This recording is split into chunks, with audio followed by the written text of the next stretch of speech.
Okay, Emily, whenever you're ready. Thank you. Yeah, thank you. Hi everyone. My name is Emily. I work at the Medicare Rights Center. Thank you to Shula and everyone at Sephardic Bikur Holim for hosting this presentation. Today we will be talking about making the most of fall open enrollment. So first, I just want to introduce the organization that I work for and that my colleague Allison works for. She's going to be answering questions in the chat today. The Medicare Rights Center is a national nonprofit organization that works to ensure access to affordable healthcare for older adults and people with disabilities. We do counseling and advocacy, so we run a national helpline. We do presentations in the community or through Zoom. We have educational programs. We run a website about Medicare information. And we have a policy team based in DC that works to protect and strengthen the Medicare program. And although we are a national nonprofit, we're based in New York. So I'm coming to you from Brooklyn today. I just wanted to go over quickly how to join the chat. If you wanted to ask questions during the presentation, you can put them in the chat and my wonderful colleague Allison will answer them. I apologize if anyone can hear the police sirens in the background. So what you'll want to do is hover your mouse near the bottom of the webinar window, or sometimes it's at the top if you're in full screen, and click on chat.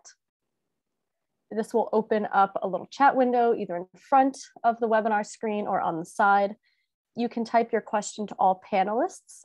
Make sure you do it to everyone or to everyone, because otherwise we won't see it unless you send it to everyone. And then just type in your question and hit enter to send it. So, and just also before we begin, we're recording it. We'll write up the questions and answers that we go over in the chat. And we will also provide a copy of the slides via email after this presentation. So if you're taking notes, don't worry about getting everything down. So what we'll learn today, first we'll talk about some Medicare benefits basics. Then we'll talk about the changes you can make during fall open enrollment. That's sort of the main purpose of today's presentation, because fall open enrollment starts on October 15th, and you're gonna start getting a lot of mail and marketing materials from plans. We'll talk about Medicare marketing rules, and then lastly, programs that help pay Medicare costs. So first, just a little bit about Medicare benefits and basics, so we're all on the same page. When we talk about Medicare, some of the important things to know are the words related to the Medicare costs. So a premium is the monthly amount you pay to have Medicare or another private plan. If you're already enrolled in Medicare, you probably pay $148 per month to have it. The deductible is the amount you must pay out of pocket before your health insurance begins to pay. A co-insurance is a portion of the cost of the healthcare service. So with Medicare, normally people have a 20% co-insurance. You pay 20% of the cost of a doctor's office visit. And a co-payment is a set amount that you owe for each medical service. So an example would be you pay $20 each time you go to the doctor's. There are a lot of different parts of Medicare, and they're used to refer to the different benefits that are covered.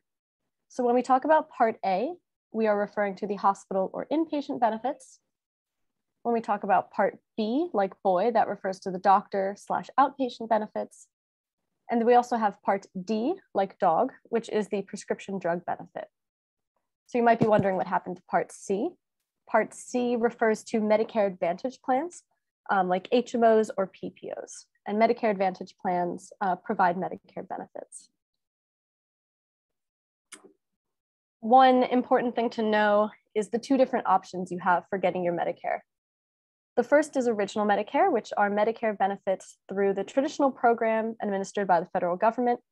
It includes Parts A and B, and a lot of people have that red, white, and blue Original Medicare card that has your name on it and says that you're enrolled in Part A and B. Around 2/3 of people are enrolled in Original Medicare, and the alternate to having Original Medicare is having a Medicare Advantage plan, which is a private plan that works with the federal government to combine and provide your Part A hospital, Part B doctors, outpatient services, and usually Part D drug benefits all under the same plan. So if you have a Medicare Advantage plan, you're going to have one card, like from Humana or Health First or Emblem, that you use at the hospital, at the pharmacy, at the doctor's office. It sort of combines all of your benefits. So during open enrollment, you have a chance to switch the type of coverage you have. And so it's good to know about the basics of both Original Medicare and Medicare Advantage, so you know which one probably makes more sense for your situation.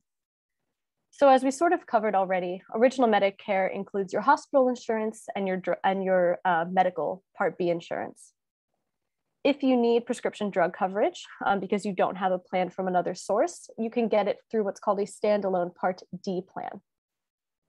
It's important to note that Original Medicare does not cover certain services, such as routine dental care. One good thing about Original Medicare is that there's no provider network. So that means that you can get covered services from any provider throughout the US who accepts Medicare, and most providers do accept Medicare. You also do not need a referral to see a specialist.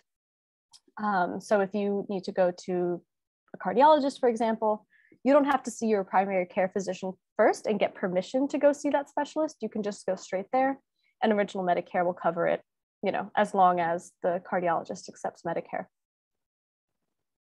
There is no limit on the out-of-pocket costs that you have with Original Medicare, but some people choose to purchase what's known as a Medigap policy. It's a private insurance plan. You pay a monthly premium to it, and then the plan, this Medigap, pays for your Medicare cost sharing.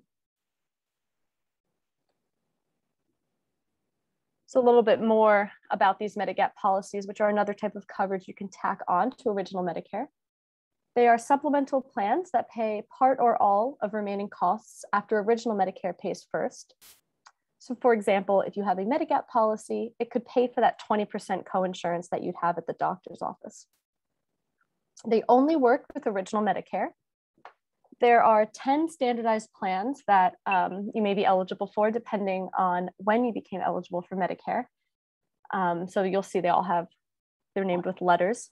They are provided by private insurance companies, and they charge a monthly premium for coverage. In New York City, the premiums range, but are usually between $150 and $250 per month, I'd say. So it is another cost, but it can save you money if you think your out-of-pocket costs would exceed that monthly premium. On the other hand, we have Medicare Advantage plans.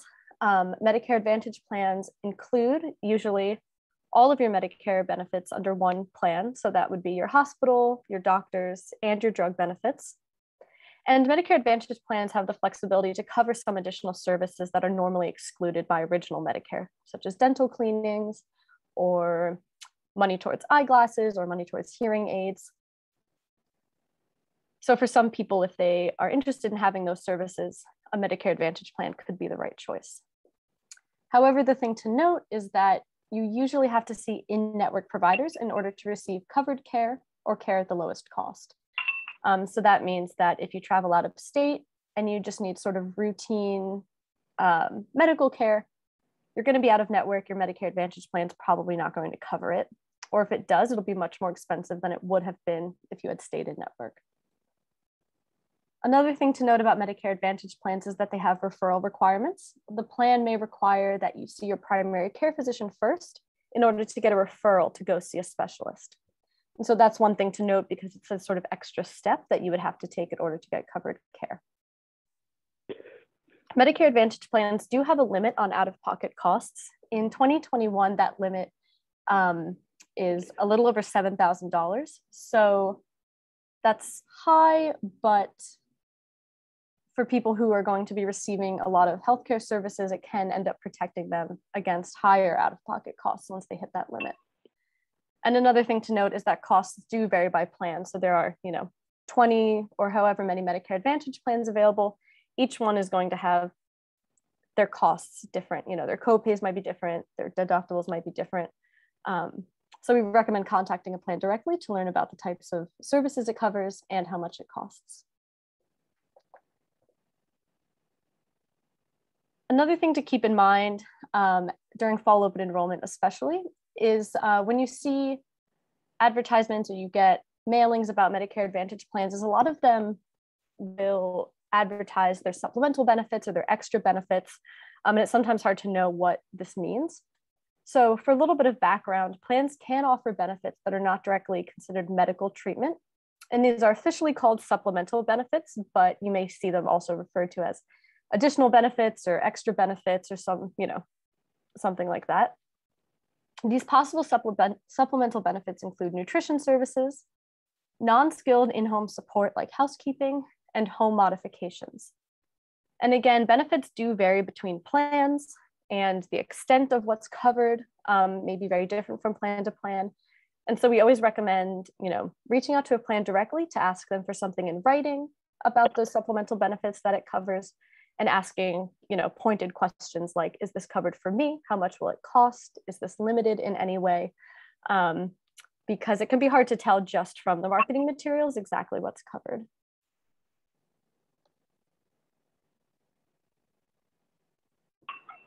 So when talking about Medicare, we also have the Part D drug coverage benefit.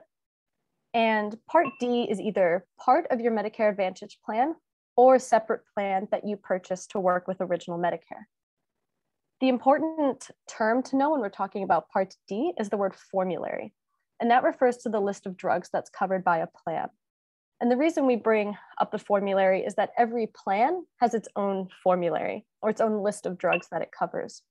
So although all plans must cover, let's say, all plans must cover drugs for high blood pressure, but the specific drugs that each plan covers might vary. So if there's a specific drug that you need to take, maybe you need to take a certain brand name, the generic doesn't work for you. It's important during the open enrollment period to make sure that you are looking at your current coverage and making sure that it still covers the drugs you need in 2022. Part D plans charge a monthly premium. The average premium this year is around $33. But of course, there are plans that cost less than that and plans that cost more than that. And then just because Medicare and Medicaid are two terms that sound very similar, I want to go over how they're different.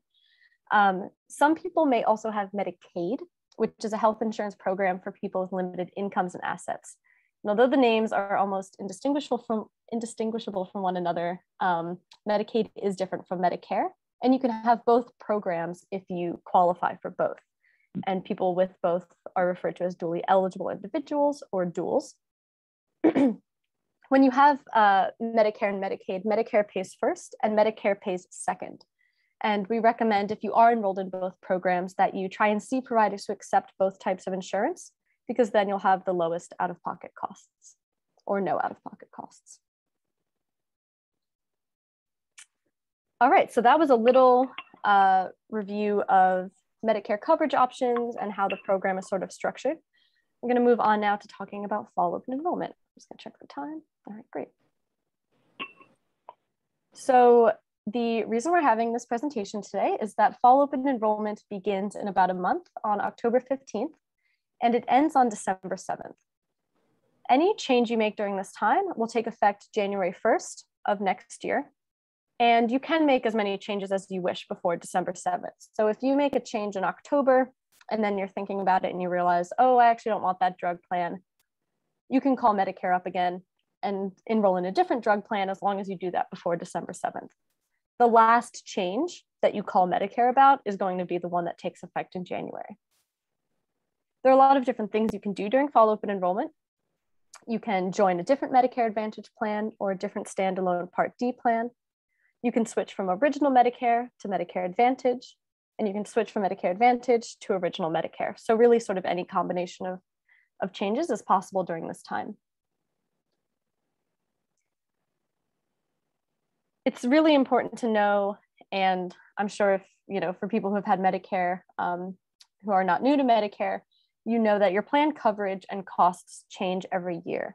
And so during open enrollment, it's really important to review your coverage and make sure that it still fits your needs.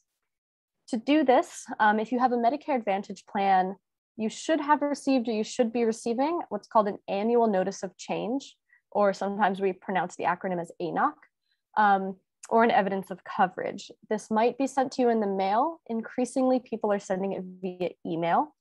If you haven't received anything from your plan about its coverage in 2022, we recommend contacting your plan directly and asking for something sent to you, as a hard copy.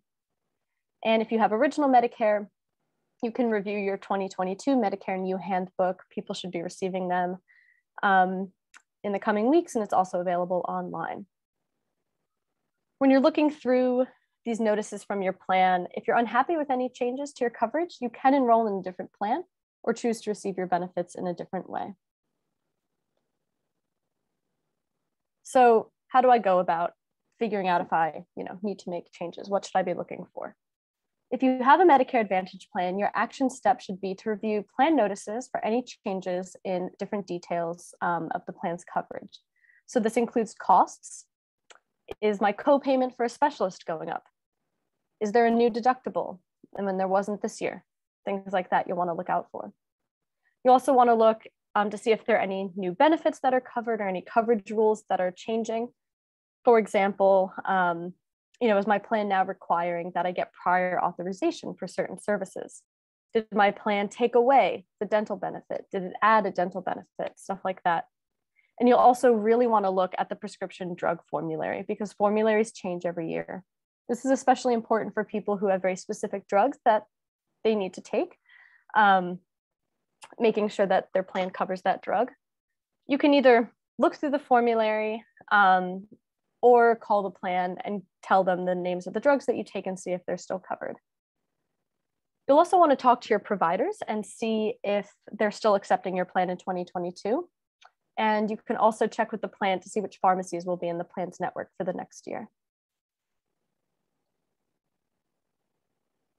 If you have a Part D plan, so that's the drug plan that's only covers drugs. Again, you'll want to review your plan's formulary to learn if your drugs will be covered in 2022. And that's because they change every year. You'll want to make sure your pharmacies are still in network. You can do this by contacting your plan. And you'll also want to check if your plan has made changes to the way that you access your drugs, like requiring prior authorization before your plan will cover the drug. Prior authorization is when you have to ask your plan for permission, or your doctor has to ask your plan for permission before it will cover a drug. And so if that's a sort of restriction that's being put on any of the prescriptions you take, that'd be good to know about in advance because you'd want to make sure your doctor asked for that permission before you went to the pharmacy.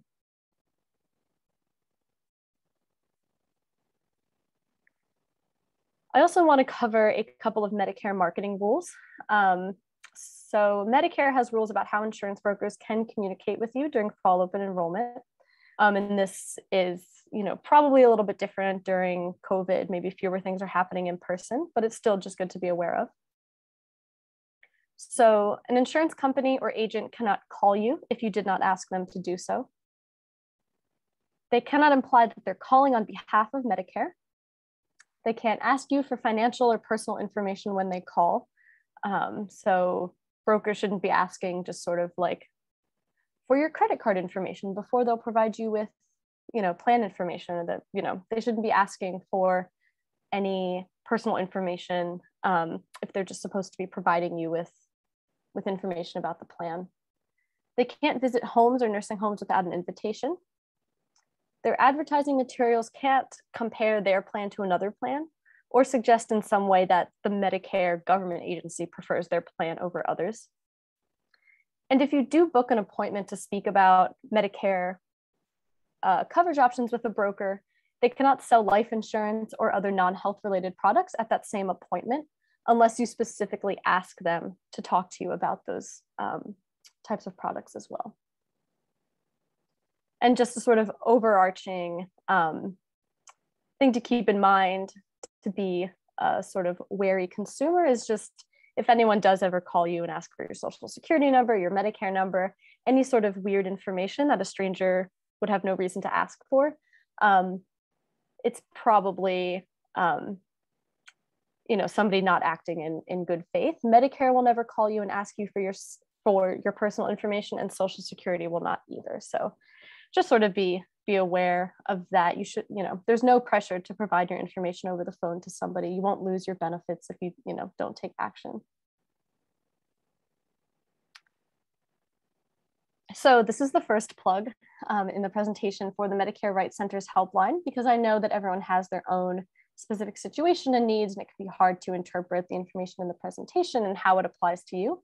So if you have questions that come up later after this presentation, you can call our helpline at 800-333-4114. And maybe Allison can also put that in the chat for people if they want to write it down. Our helpline is open from Monday through Friday, 10 a.m. to 3 p.m. Eastern. If you don't get us, you can leave a message and we'll call you back in a couple of business days.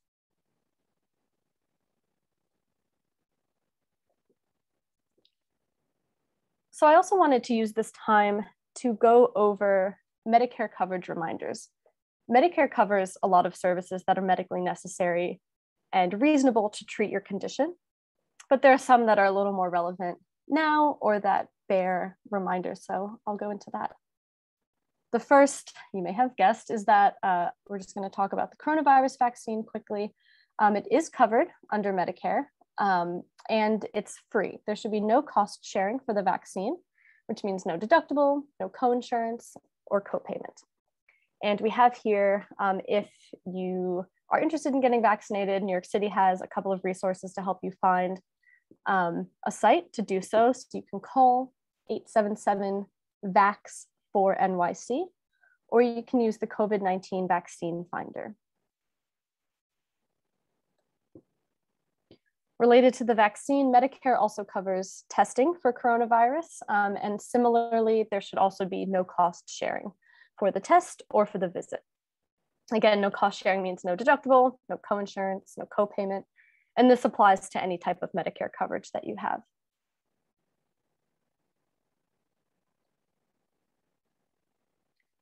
Prescription refills are a topic that have been coming up recently. And so I just want to point out that plans must cover up to a 90-day supply of a prescription at your request.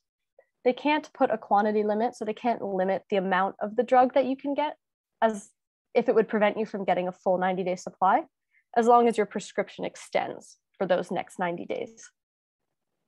However, the exception to this is that some safety checks are in place to prevent unsafe doses of opioids.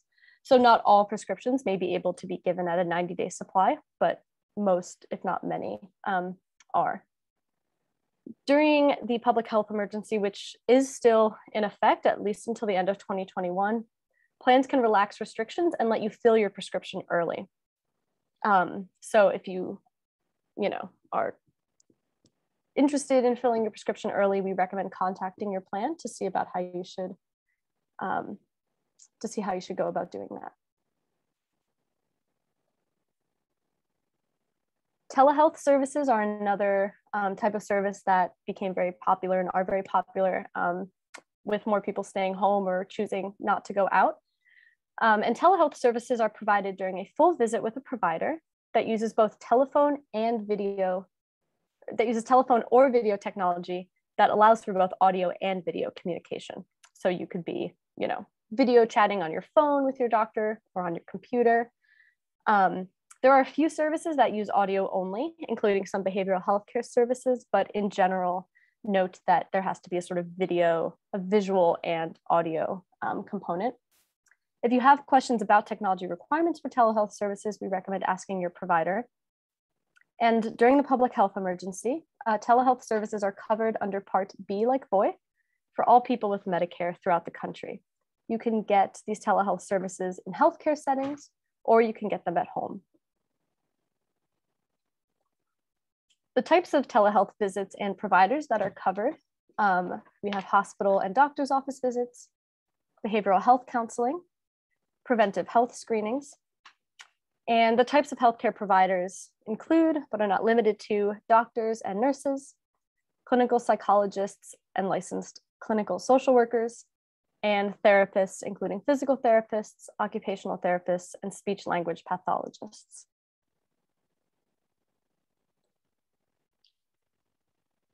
In terms of costs, standard cost sharing generally applies. So whatever your plan would normally charge for an outpatient service, like a doctor's office visit, or what Medicare would, the 20% may apply.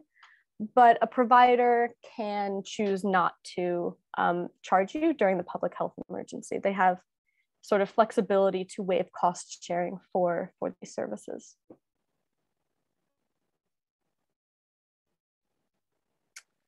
Another sort of bucket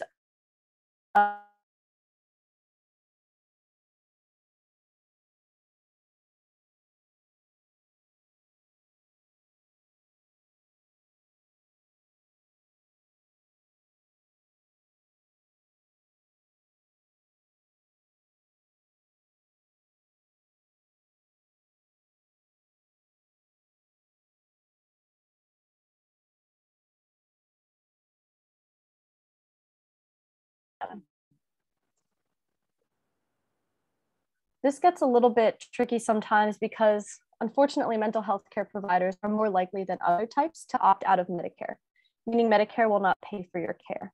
And so we share here 2 resources for finding providers or accessing services for anyone who is interested. We have NYC Well, 888-692-9355, and you'll want to press 2 when you get to the phone tree.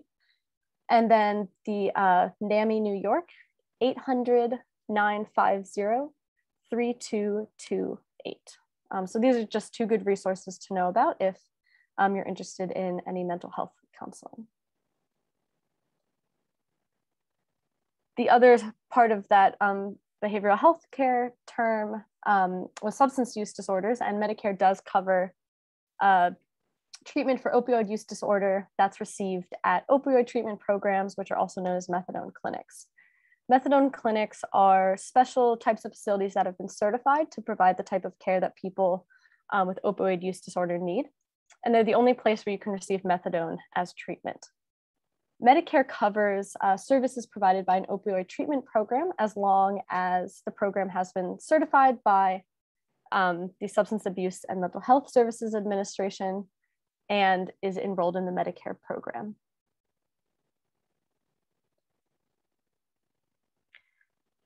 Okay, so we're a little bit more than halfway through. We've covered Medicare Basics. We've covered the importance of looking at your plan documents during open enrollment and deciding if you need to change your coverage. And we've gone over some key services that Medicare covers that we hear about on our helpline. One of the parts of the mission of the Medicare Rights Center is to help people afford their Medicare coverage. And so now we're going to talk about a couple of programs that help pay for Medicare costs for people with limited incomes and assets. So there are 3 programs that we'll talk about. The first is the Medicare Savings Program, or MSP. The second is Extra Help. And the third is the Elderly Pharmaceutical Insurance Coverage, or EPIC program.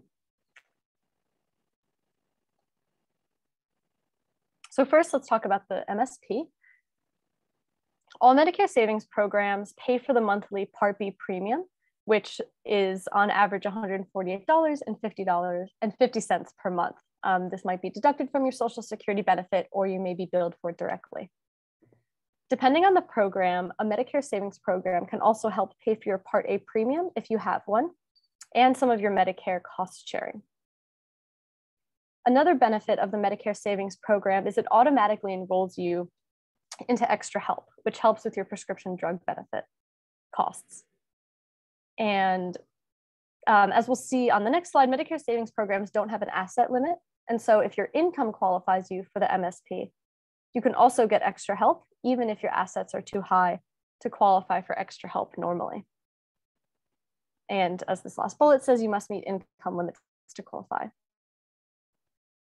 Here are limits in 2021 for, I'll just read them out loud in case anyone's not looking at the slides. So for single people, the income limit is $1,469 per month. This includes your Social Security. If you're working, it includes a little less than half of your earned income, things like that. If you are married and living with your spouse, your income is considered combined with theirs, and the couple income limit is $1,980 per month. I want to point out that you may qualify even if your income is over these limits by a little bit. That's because certain income can be disregarded or excluded, like if you're paying for certain insurance premiums or if you receive SNAP benefits. And as I mentioned, a really good thing about New York is that there's no asset limit for the MSPs. So that means that the program doesn't look at your savings account or anything like that. It just looks at your monthly income to see if you're eligible. So you may be wondering, I think I qualify. How do I get a Medicare savings program? In New York City, the agency that processes these applications is called the Human Resources Administration, or HRA. So you can reach out to them if you'd like directly to apply, but you could also contact the Medicare Rights Center for help applying. This is one of the main projects that we work on. We have trained staff who screen you for the benefit and help you complete your application. And then each month we submit the applications to HRA and sort of follow up with you once we get the decisions back. So this is a sort of great benefit or a great way to go about doing it, because we can make sure that your application is complete and help troubleshoot. A second program that we'll talk about that helps with costs is called Extra Help. It's the federal program that helps pay for some or most Part D drug costs. It works with your Part D coverage. It will give you no premium or at least a low premium and deductible for your drugs, and it will lower your copays. Unlike the Medicare Savings Program, Extra Help is run on the federal level, and there are federal income and asset limits to qualify. And this is what they are in 2021. So for a single person, the income limit is $1,630 per month, or for a couple, $2,198 per month. And the asset limits are a little under $15,000 for a single person and a little under $30,000 for a couple. How do you get Extra Help? So some people are automatically enrolled. As I mentioned, if you have the Medicare Savings Program, you automatically get Extra Help. If you have Medicaid or Supplemental Security income, you also automatically are enrolled into this program. If you aren't automatically enrolled, then you can actively apply through the Social Security Administration. You can contact the Medicare Rights Center for help applying. You can apply online. You can apply by phone. If your local Social Security office is open, you can also apply in person. One thing to note about applying for Extra Help is that you don't have to provide proof of your income and assets. You just declare what they are. And if Social Security needs more information, they will follow up with you. It's also important to note that if you're denied, you can appeal, if you think Social Security made a mistake, by following instructions on the denial notice.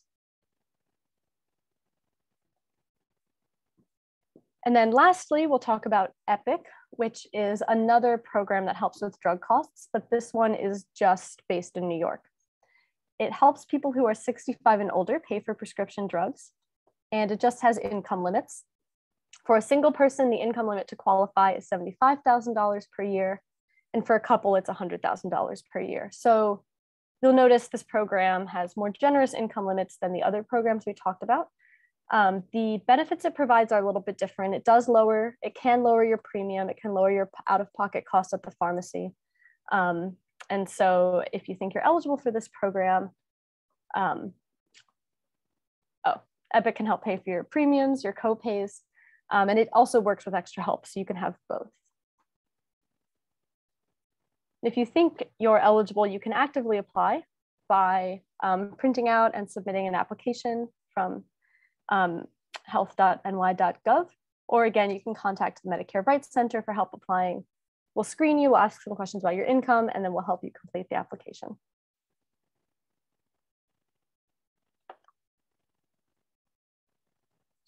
So one question we get sometimes is, should I apply for benefits if my income is over the limits? And generally we would say yes, because how your income is counted for each program depends on whether you're working and or receiving Social Security benefits.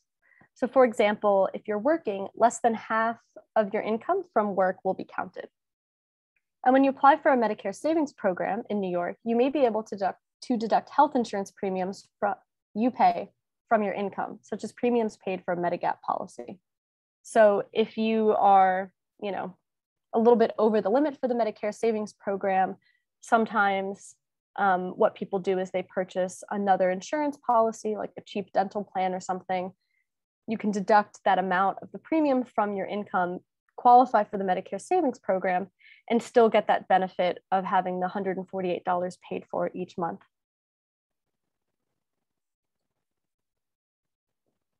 So it's, nearly impossible to memorize all these income limits and all these types of programs. So to learn if you're eligible for programs that help pay Medicare costs, again, you can contact Medicare Rights Center at 800-333-4114. And I also want to draw your attention to a sort of new service or new feature that we have on our Medicare Interactive website. We are now screening people online. You can fill in an online form with a little bit about your name, your income, an estimate of your income.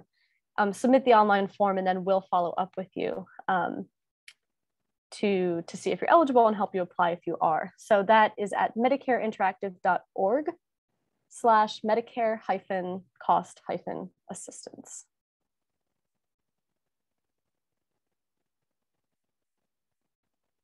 Okay, so I'll go over what we learned today.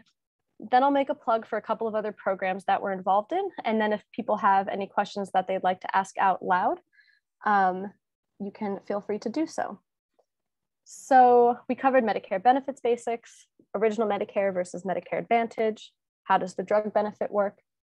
We talked about the changes you can make during Fall Open Enrollment, including switching your drug plan, switching your Medicare Advantage plan, or switching between Original Medicare and Medicare Advantage. We talked a little bit about Medicare marketing rules. Just being slightly more of a savvy consumer is always good. And then lastly, we talked about programs that help pay Medicare costs. Again, we of course think that the best place to call with your Medicare questions is the Medicare Rights Center. So again, here's our helpline, 800-333-4114. We also have a number of other resources. So if you prefer to look stuff up online, you can visit medicareinteractive.org, which is our sort of Wikipedia style website that the Medicare Rights Center maintains. We aim to make it written in clear and simple language, cover a lot of different topics. So if there's something that we didn't cover today, you can probably find information about it on Medicare Interactive. Medicare Rights Center is also part of a program called ICANN, which stands for Independent Consumer Advocacy Network. It's the ombudsman program for people with long-term care services. And an ombudsman is like the advocate on the ground. Through this program, Medicare Rights Center assists New Yorkers with understanding how to enroll in and use managed care plans that cover long-term care services, such as home attendant services or nursing home care. So this is just something to keep in mind, even if it's not helpful for you. If you know somebody who has Medicare, Medicaid, long-term care, and they're having issues, you might want to reach out to ICANN. I covered that. Here's the phone number. For ICANN, you can call 844-618-8800 or email them or go to their website to learn more. But the helpline is a good way if you're having issues with long-term care services or the plan that provides your services, those services, the ICANN staff can be of assistance. We are also part of a program called CHAMP, which stands for Community Health Access to Addiction and Mental Health Care Project. And through this program, we help people who are looking for access to treatment for mental health and substance use disorders. We can help fight insurance denials. We help people know their insurance rights, learn about options for low-cost care if you don't have insurance, and much more. So CHAMP also has a helpline. It's 888-614-5400. Okay, and that is the last slide. I'm gonna go back and just bring up our helpline number and open it up for any questions. We have some time. Yeah, we have about 15 minutes. So if anybody has any questions you'd like to ask in the chat or off mute, please feel free.